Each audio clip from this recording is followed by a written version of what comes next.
Hello, ഇന്ന് നമ്മൾ ഉണ്ടാക്കാൻ പോകുന്നത് നല്ല ടേസ്റ്റിയും സിമ്പിളുമായിട്ട് ഉണ്ടാക്കിയെടുക്കാൻ പറ്റുന്ന നല്ലൊരു തക്കാളി കുറുമയുടെ റെസിപ്പിയാണ് കേട്ടോ.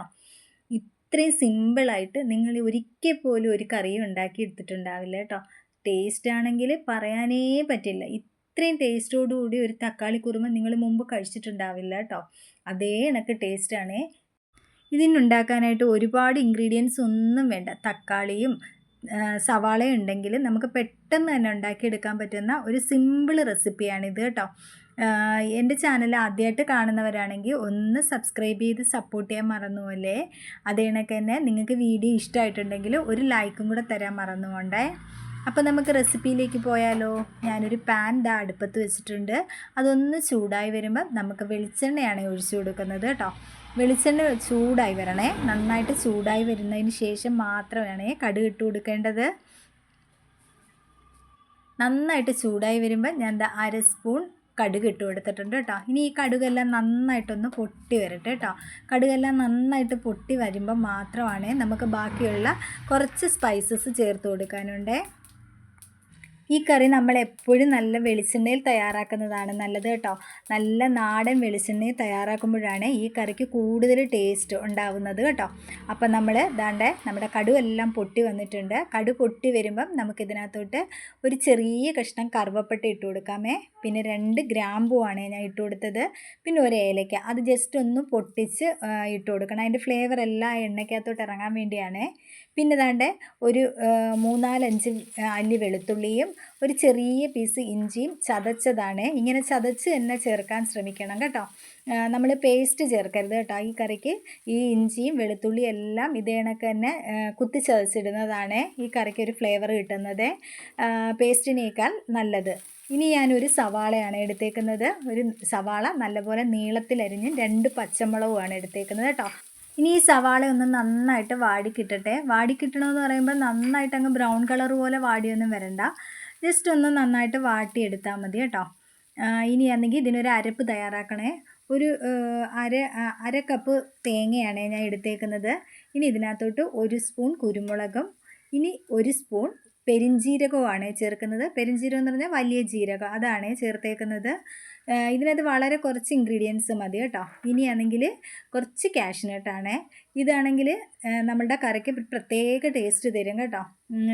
നിങ്ങൾക്കാണെങ്കിൽ കാഷ്നട്ട് ഇല്ലയെന്നുണ്ടെങ്കിൽ ഒഴിവാക്കാം. പക്ഷേ കാഷ്നട്ട് ചേർക്കുമ്പോഴാണ് ഇതിന് കുറേ ടേസ്റ്റ് വരുന്നത് കേട്ടോ. ഇനി ഇതൊന്ന് അരച്ചെടുക്കാമേ. അപ്പോഴത്തേക്ക് നമ്മുടെ ഉള്ളിയെല്ലാം ഇവിടെ നന്നായിട്ട് വാടി കിട്ടിയിട്ടുണ്ട്. ഇത്രയും മതിയേ.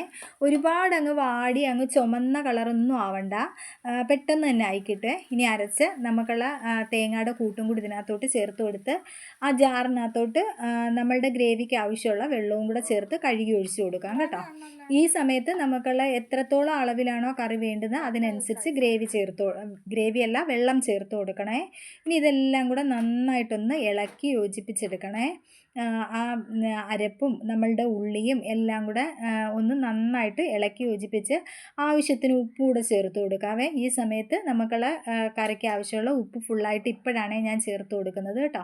ഇനി ഈ ഉപ്പും കൂടെ ചേർത്ത് നന്നായിട്ടൊന്ന് ഇളക്കി യോജിപ്പിച്ചെടുക്കണം. ഇനി ഇത് നന്നായിട്ടൊന്ന് തിളച്ച് വരണേ. തിളച്ച് വന്നതിന് ശേഷം മാത്രമാണ് നമ്മൾ ബാക്കി ഇനി ഒരു ഇൻഗ്രീഡിയൻസ് കൂടെ, നമ്മുടെ മെയിൻ ഇൻഗ്രീഡിയൻസ് കൂടെ ചേർത്ത് കൊടുക്കാനുണ്ട്. ഇപ്പം നമ്മുടെ കറിയെല്ലാം നന്നായിട്ട് തിളച്ച് വന്നിട്ടുണ്ട്. ഇനി ഇതിനകത്തോട്ട് ഒരു 2 വലിയ തക്കാളിയാണ് ഞാൻ അരിഞ്ഞത് ചേർത്ത് കൊടുത്തേക്കുന്നത് കേട്ടോ. തക്കാളിയും ഉള്ളിയും എല്ലാം നമ്മളുടെ കറിയുടെ ക്വാണ്ടിറ്റി അനുസരിച്ച് വേണമേ ചേർത്ത് കൊടുക്കാൻ. ഇതിപ്പോൾ ഒരു ചെറിയ അളവിലാണ് ഞാൻ ഉണ്ടാക്കുന്നത്. ഒരു 4 പേർക്ക് കഴിക്കത്തക്ക രീതിയിലുള്ള അളവിലാണ് ഉണ്ടാക്കുന്നത് കേട്ടോ. നിങ്ങളുടെ ആളുകളുടെ എണ്ണം അനുസരിച്ച് കറിയിൽ ഏറ്റക്കുറച്ചിലൊക്കെ വരുത്താമേ. ഇനി ഞാൻ കുറച്ച് മല്ലിയിലയും കൂടാണ് ഇട്ട് കൊടുക്കുന്നത്. ഇനി ഇതൊന്ന് നന്നായിട്ട് ഇളക്കി യോജിപ്പിച്ചതിന് ശേഷം ഒരു 1-2 മിനിറ്റ് നമുക്കിതൊന്ന് ലോ ഫ്ലെയിമിൽ വെച്ച് മൂടി വെച്ച് ഇതൊന്ന് വേവിച്ചെടുക്കേണ്ടതുണ്ട് കേട്ടോ. ഇപ്പം തക്കാളിയൊക്കെ ഒന്ന് കുക്കായി വരാൻ വേണ്ടിയാണ്. ഇതൊരു 2 മിനിറ്റോളം നമ്മളൊന്ന് വേവിച്ചെടുക്കണേ.